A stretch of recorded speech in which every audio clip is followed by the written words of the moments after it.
How's it going, everyone? My name is Derek Afasi. I'm the owner of Afasi Financial Group and RetireSharp.com. Today's topic, I want to discuss with you 401k withdrawals after the age of 60.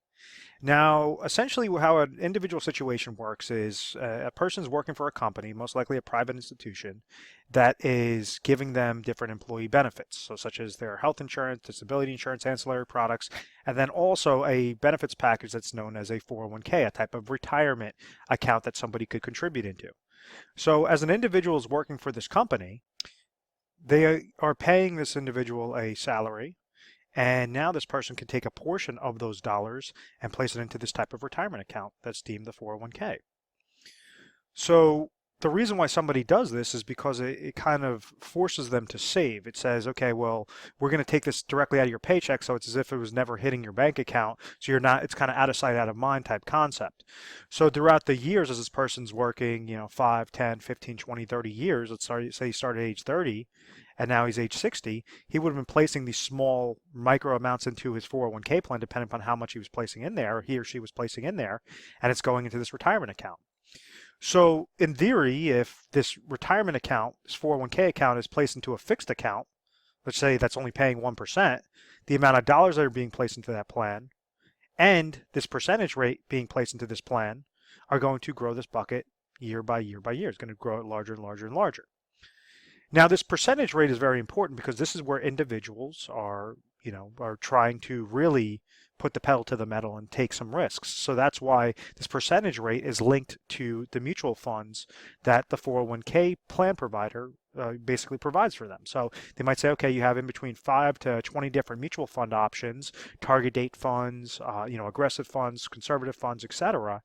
And what we're going to do is give you this platform based upon your risk tolerance on which funds to choose. So that if you're placing, let's say, $10,000 a year into a plan, and you're getting a percentage rate that has a positive rate of return because of this mutual fund performance, well, then that's going to be 10,000 is going into the bucket. And let's say if you had a 10% gain into it, then it's going to show as if $11,000 is in that bucket at the end of that day, at the end of the year. This percentage rate, when it's tied to mutual funds, can be positive and it can be negative. And this is just a kind of a refresher course of where you guys are right now. If you're looking at this video, most likely age 60, and you're saying, wow, okay, now I have to actually start planning up for retirement. I was saving these dollars each and every month, each and every year to my 401k account. My 401k account was receiving positive interest credits. But then also, anytime that these mutual funds are the market, because these mutual funds are typically tied to a mixture of stocks and bonds, tied to the market, anytime the market went down, I saw a negative to my account portfolio. So in 2008, as a prime example, individuals might have walked into the year with $500,000 in their 401k accounts thinking, okay, great, I'm going to retire. The market has always been up. I've always received positive interest credits. And then they got hit with a negative 50%. And what that did was it taught individuals the realization of investing. And it said it's nothing more than a stock market casino. And when that market took the hit, they walked into the year with 500,000. It took the hit. They walked out of the year with 250 or 300,000, and they lost all of that value, regardless of how many years they've contributed into the account, because this dollar amount was negative, or should I say, the percentage amount was negative. So when somebody is gearing up for retirement, it's known as an accumulation phase. They're trying to accumulate their dollars into that plan. They're trying to place as many dollars aside, try to hope for as good of growth as possible to make sure that that bucket is going to be the largest amount possible, by the time they hit age 60. So whether this person's looking to retire at age 60 or, wait till age 62, match it up with, Social Security, 66, 67, 70, etc., there has to be a change in mindset from an accumulation stage if they're looking to pull this out for income to more of a preserve your account, eliminate those negatives, and distribution. Make sure that you're receiving an income from that 401k as well, or from those 401k monies as well after age 60. And the reason why I say after age 60 is because with 401k accounts, there's something known as a 59.5 rule and a 70.5 rule. The dollars that are placed into this 401k account are going in there something known as pre-tax. So if someone's placing $10,000 into a 401k account each year and they made $100,000 that year, well, their adjusted gross income at the end of the year is $90,000. This $10,000 was known as a tax deduction. So it's going into this contract $10,000 if they're doing this every single year, $10,000, $10,000, etc. The money that's growing in this account, when they're throwing it in there, that's adding a positive to that bucket. And then also anytime that there's an interest credit in there, that's also adding some additional positives to that bucket. This is growing tax deferred. So because it's qualified through the IRS, they're stating that this individual cannot touch his money before his or her money before age 59 and a half. So if they do touch that money, then they're going to get penalized off of, they're going to be fully taxed on those monies, and they're also going to have to pay a 10% penalty to the IRS because they pulled it out before age 59 and a half. So you have something known as a 59 and a half rule. So if you hit age 60 and you're looking to retire after age 60, you could pull these monies out because you never paid taxes on those monies. Any distribution you take are going to be fully taxable. That brings me to my next point of the 70 and a half rule. This is known as a required minimum distribution.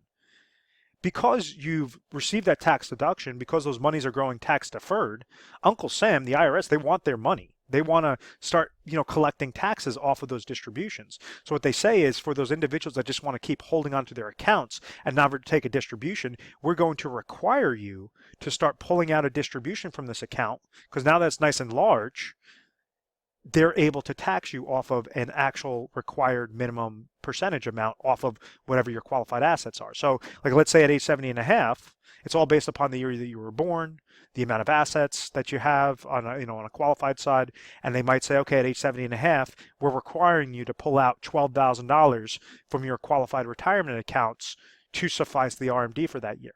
At age 71 and a half, let's say now that is $16,000 or, $17,000, $20,000, whatever your situation is. Understand that the older and older you get, the increase, there's going to be a further increase on that required minimum distribution, because each time that you're taking a distribution, whether you use that or not, whether you use that for your living expenses or you're just throwing it into your checking account, your savings account, they want to make sure that they're receiving back those monies. So there's two different subsets of 401k withdrawals after age 60. Always be mindful of that 70 and a half rule.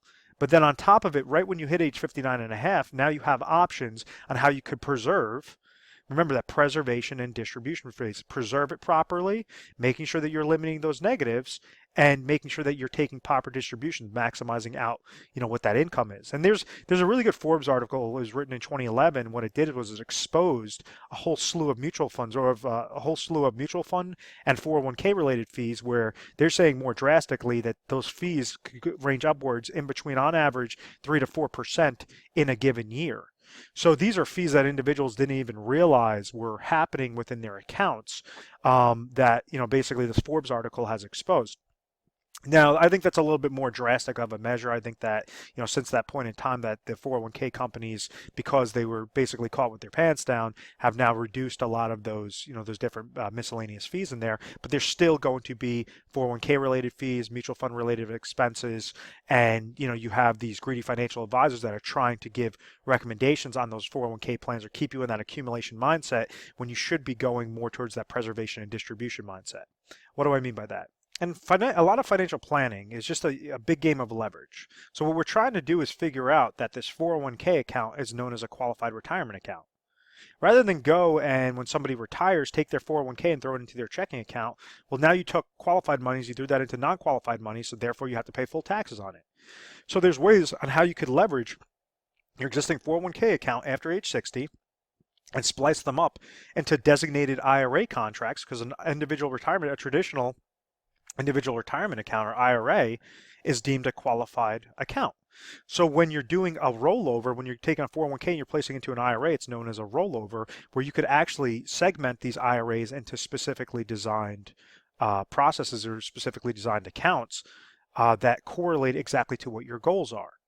So what do I mean by that? The negative with keeping your dollars in a 401k is you have limited mutual funds. Yes, they might give you different options of stocks, bonds, mutual fund options, but you're going to be handcuffed to about that 5 to 15, 5 to 20 different mutual fund related options. So that's why right when you hit that age 60, you could go, and if you're looking for mainly a growth stage, you could go and roll that over into a traditional IRA that might have 300, 3,000 different options to choose from. So you just have more eggs in your basket.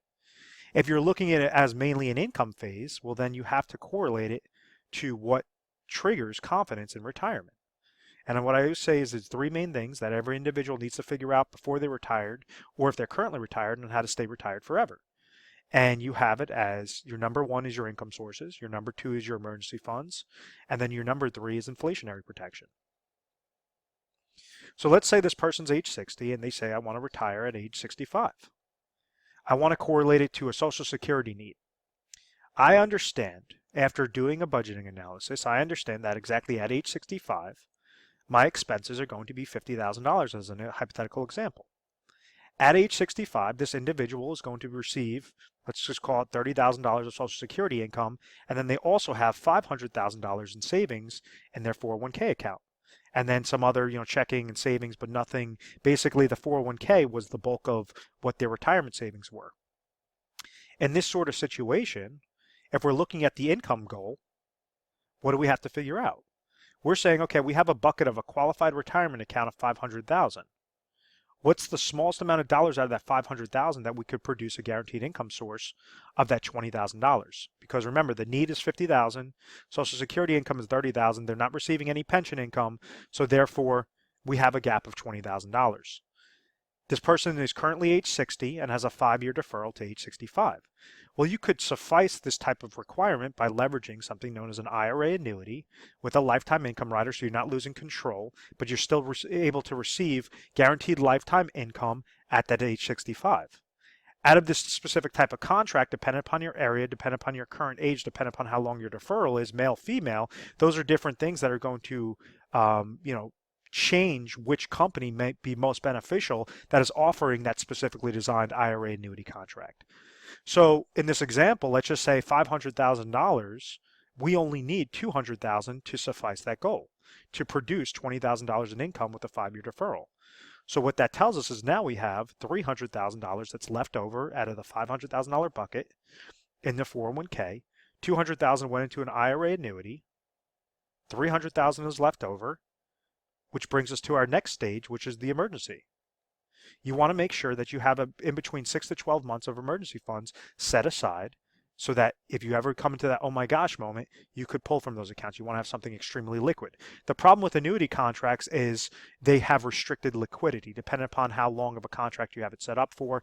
But essentially with this stage, we're trying to set it up for lifetime income. So therefore, you're trying to stay within that contract for the rest of your life. And that's the reason why only placing the smallest dollars in there is necessary, because you're not trying to siphon monies from those accounts. You're trying to allow that contract to do exactly as it's designed, but we're making sure that that's established in a qualified IRA, a traditional IRA account, and that's what was the rollover was conducted.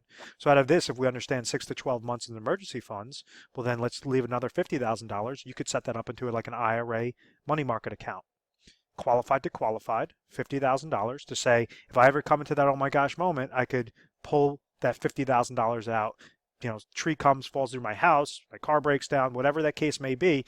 Health, basically different health expenses. The older you get, obviously, the more frail you become. You want to make sure that you have a sufficient amount of emergency in there. And then the last stage is when we're looking at the inflationary protection. And this could be covered with two different ways. You could set this up on different IRA annuity laddering strategies where you're having increases in income every few years to correlate to what your inflationary expenses are. Or you could say, I want to grow this account on an accumulation stage better than what my current options are on a 401k stage. So what that says, we have $250,000 left over in that 401k. You roll that over into a specifically designed, actively managed IRA portfolio that's giving you good growth potential, a lot more options, rebalancing your portfolio, etc., and something that will beat out the pace of inflation, that you're not looking to pull money from those accounts and and basically risk outliving those monies. And this brings me to my very last point. What happens too often is an individual says, okay, I have my 401k account. I've already accumulated all those monies. I'm just going to go and roll this over after I sever employment or after I, deem that I want to retire. I'm just going to roll this all into a qualified IRA contract that is actively managed or is, set up in my different risk, mutual funds, ETFs, stocks, bonds, etc. And the problem with that is a reverse dollar cost averaging effect. Is with the 401k account, if you leave in the 401k and you try to take distributions from your 401k, you have 401k related fees. If you have the help of the assistance of a financial advisor, they're going to be charging you advisor fees. So that's a fee, that's a negative. This is a fee, that's a negative. You are susceptible to that downward market losses. saying just like 2008, the market went down, your account could have gone down 50%. Even if the market goes down in a 10% interval, which is a very likely scenario, that's another negative on top of those two sets of fees.